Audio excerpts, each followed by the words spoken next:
Revenge films. My name is Kathy. I live with my husband Ryan and our 4-year-old daughter Natalie. I'm employed in an office and I'm devoted to my career. I've always been passionate about my job, and thanks to a few promotions since I started working at the office, I'm currently earning a relatively high salary. And ever since I got married to Ryan and had our daughter, I've been paying the majority of the bills. I've made sure to reduce the amount of overtime I do since my daughter was born. And even though I think we could afford a babysitter, I always go and collect Natalie from kindergarten myself, so that I can treasure the little time I have with her. I don't like to cut corners with the housework, and do my best to spend as much one-on-one time with Natalie as possible. You can probably imagine that I'm always rushing around trying to get things done. On the other hand, my husband Ryan doesn't do anything. He's too reliant on me for money. For the chores, for dinner, everything. He spends all the money he makes on himself and doesn't pay it towards any bills. And to him, it's a matter of course that I do everything. I wanted him to help out more and spend more time with Natalie, but I didn't want to argue with him in front of our daughter. So I always ended up tolerating his behavior and didn't complain ever.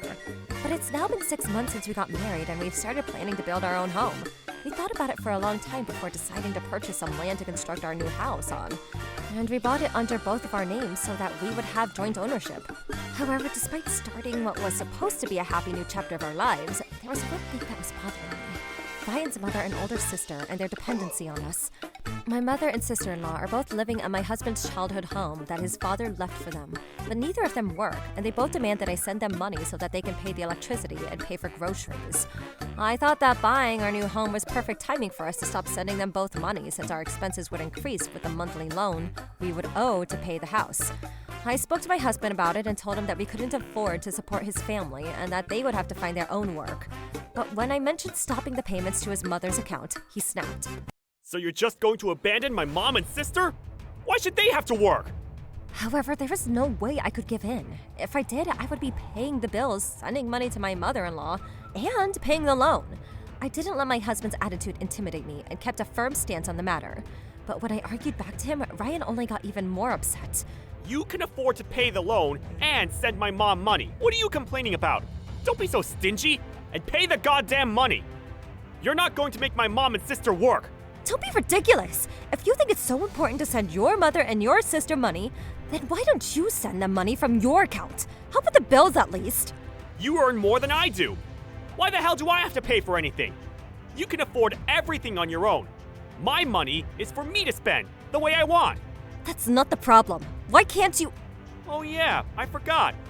There's another way to deal with this, without you having to send my mom money. What's so funny? It's nothing. Don't worry about it. Fine. You don't have to send my mom any money. I'll do as you say. All of a sudden, my husband had changed his mind, and the way he was grinning about something he had remembered unnerved me. But I was just glad that he said that I didn't have to transfer any money to his mom's account anymore. I was relieved that we could pay the loans for a house without any problem. Just a few months after we had completed the plans for the new house, it was built, and almost ready to live in. I was so excited, but I had no idea that something terrible was about to happen. I was due for a business trip, and I would be out of the house for 3 whole days.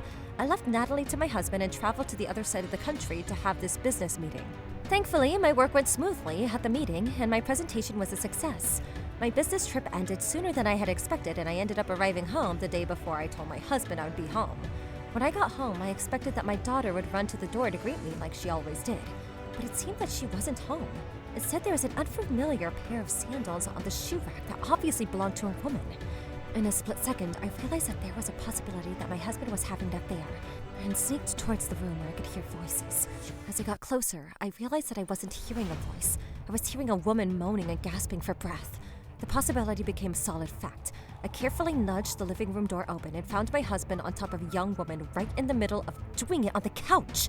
The moment I saw Ryan having an affair, I almost screamed, but I did my best to stop myself from voicing it. I calmed down and thought about what had to be done. I took pictures of my husband and the young woman as evidence. Ryan wasn't paying for anything, the bills, the loan, and demanded that I send his mother and his sister money. And on top of that, he was having an affair. There was no way I could forgive him. There was no way I was going to let him walk all over me like that. I wasn't that kind of convenient woman.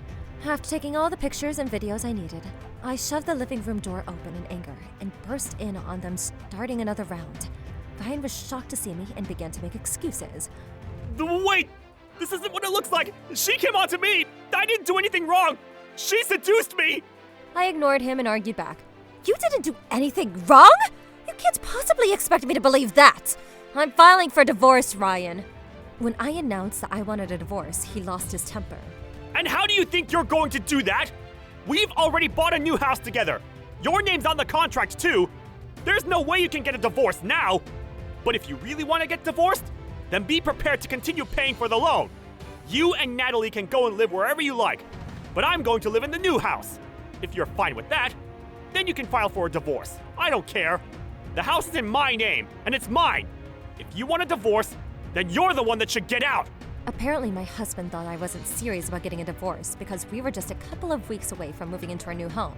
He seemed to think that he had the advantage despite me catching him with another woman, and was adamant that he was going to make me continue to pay for the loan. He used the fact that we had joint ownership of the house as a reason to argue that the house was his, and that he wasn't going to let me take it away if we get divorced. Ryan didn't even show any guilt for what he had done. He only declared his right to live in that house and his intention to make me pay for it. It was too late, but I regretted not signing the contract in my own name. I knew that I would be paying, so I cursed myself for not thinking ahead.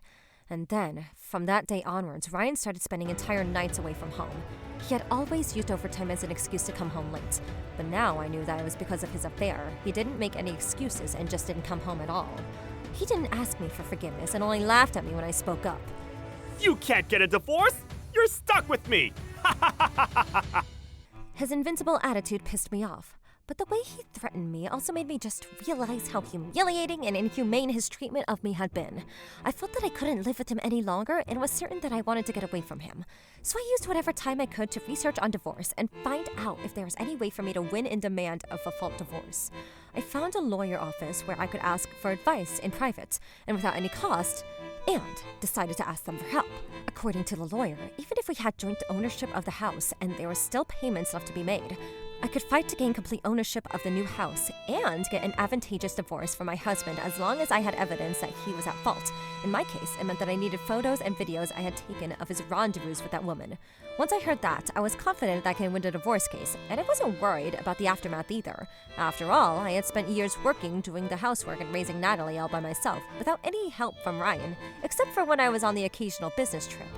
I decided to hire a lawyer on the spot, and was determined to get a divorce from Ryan and live a new life with Natalie in a new home. A few days after that, I handed Ryan the divorce papers. I took a chance when he came home in the middle of the night, exhausted being out with his lover. He looked like he was fed up with explaining what he would do if he filed them, but he just signed them anyway. You think you can scare me with threats like this? Go on, file it if you dare. But you're not gonna, because you can't. And he seemed to think that I wasn't being serious. He had underestimated me. Ryan didn't know that I had evidence of his affair and thought that he was still on the higher ground. It didn't cross his mind that I was ready to file the papers and take them to court as compensation, but thanks to his carelessness, he signed the divorce papers without any problems. So I took the papers and had them filed before he changed his mind and decided that he should destroy them in case I did use them. Early the next morning, I took the papers to the clerk's office and had the clerk take a look at them before heading straight to see my lawyer and asking her for advice on what to do next. I began preparing the documents necessary for demanding compensation and child support and wrote up a statement with my lawyer so that we could make my husband understand the position he was in. After talking to a lawyer and before we went to pick up my daughter from kindergarten, I stopped by the house to get some things when I found that Ryan, who had come home early from work, was starting to pack things up for the move. Huh? You're home early today? Well, I was gonna tell you tonight anyway. My mom and sister are coming to live with us at the new house. That'll save you from having to send them money, right? When I told my mom that you said that you didn't want to give them any more money, she told me that you didn't have to, and that they would just come and live with us. The new house is in my name, so you don't have any problems with that, do you? My husband still hadn't realized that I had actually filed the papers he had signed the previous night, and I'd gone as far as deciding that my mother-in-law and sister-in-law would be living with us without my permission. I was exasperated with how much he had underestimated me, and I told him, but I've already filed for a divorce. You're going to get a statement in the mail in a few days. You're joking. What? What are you going to do about the house? We have joint ownership. I'm warning you, I'm not the one that's moving out. I'm going to the new house. Sure, then why don't we talk about this through a lawyer? You're at fault for cheating on me, and I'm demanding compensation from you and your lover. There's no way I'm losing to you in this case. Don't screw with me! How are you going to demand compensation when you don't have any evidence of my affair? You can't prove anything. So give up on calling a lawyer. It's my house, so I'm going to live in it. You and Natalie can get the hell out and go wherever you want. That new house is for me, my mom, and my sister. Ryan seemed confident that I couldn't do anything, but the moment I revealed to him that I already gotten proof that he was cheating on me, he suddenly began to show panic and was stumbling on his words. You're just bluffing. I know that you're lying. Do you really think that you can trick me? Where's the evidence? Go on, show me. Here, take a look. I showed him all the pictures I had taken of him and the young woman when they were naked and groping at each other on the couch. And he must have finally realized that he was at a disadvantage because he suddenly became desperate to get back on my good side and apologize for his behavior. All right. I'll break up with her. I won't ever meet her ever again. So just give me those photos and delete them. Don't show them to your lawyer. Oh, you're sorry? But I've already printed them out and handed them over as evidence to my lawyer. It's too late for that now. What did you say? Why would you do that? We've already sold my mom's house to get ready for moving into the new house. They won't have anywhere else to go. Where am I supposed to go if I can't live in the new place? What do I do? That's none of my business. You didn't mention anything about them moving in with us until last minute, so why should I care what happens to you or them?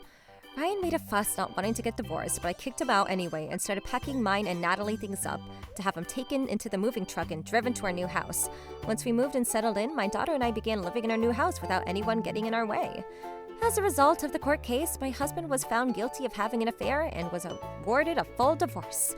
Ryan had to leave and find an apartment on his own, but since his name was still on the contract for the house, he owed half of the loan payments every month. On top of that, he was ordered to pay compensation and child support and could no longer afford to spend all of his salary on eating and drinking and doing whatever he liked and used to do. It turns out his mistress was only interested in his money and dumped him as soon as she found out that he couldn't afford to shower her with presents like he used to. Of course, I also wanted compensation from the woman who was just as responsible for breaking up our family.